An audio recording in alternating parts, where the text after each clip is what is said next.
AI replace చేసేస్తుంది అని చెప్పేసి చెప్తారు ప్రతి ఒక్కరు కూడా. డౌట్ అదే, వీళ్ళు ఏఐ రీప్లేస్ డెవలపర్స్ అని చెప్పేసి. సో ఇప్పుడు ఇలాంటి సిచ్యువేషన్లో మీరు HTML CSS ఫ్రంట్ ఎండ్ వైపు నేర్చుకోవడం సజెస్ట్ చేస్తారా ఏంటి, మీ ఒపీనియన్ ఏంటి? Exactly. So basically we are developers అన్నమాట. సో మనం కోడ్ చేసిన తర్వాతనే ఏ కూడా పని చేస్తుంది, మనం చేయకపోతే ఏ కూడా వర్క్ చేయదు. Okay, this is the basic thing.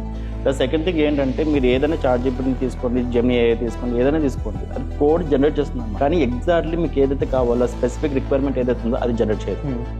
అది ఇస్తుంది అనమాట. ఓకే, ఒక ఫ్రెండ్ లాగా అనమాట. అరే నాకు ఇది తెలియదు, నాకు ఇది తీసుకురా అంటే వాడు జస్ట్ తీసుకుని ఇస్తాడు అంటే. మనకి ఎటువంటి ఎమోషన్స్ కానీ ఏముండవు. బట్ ఇదే రిక్వైర్మెంట్ అనేది నీకు ఎగ్జాక్ట్ ఇలానే కావాలి, ఇలానే చేయాలి, ఈ విధంగా ఉండాలి, ఈ విధంగా కావాలన్నప్పుడు ఏకి తెలియదు కదా, దానికి ఎటువంటి ఎమోషన్స్ కానీ ఏం లేవు. సో యాజ్ ఏ డెవలపర్గా మనం థింక్ చేస్తాం, మనం రాస్తాం కోడ్ అనేది. ఓకే, సో కోడ్ రాసిన తర్వాత కూడా మనం ఎట్లా వర్క్ అవుతుంది, ఇన్సైడ్ ఎలా వర్క్ అవుతుంది అనేది మనం తెలుసుకోవాలి. ఆ ప్రాపర్ ఐడియా లేకపోతే నేను ప్రతిసారి నేను ChatGPT చేస్తున్నాను కదా, నేను అది రీప్లేస్ చేస్తున్నా అంటే అది ఎప్పటికీ జరగదు. 95% కాదు, 99.9% ఏ కంపెనీ కూడా ChatGPT యూజ్ చేయదు.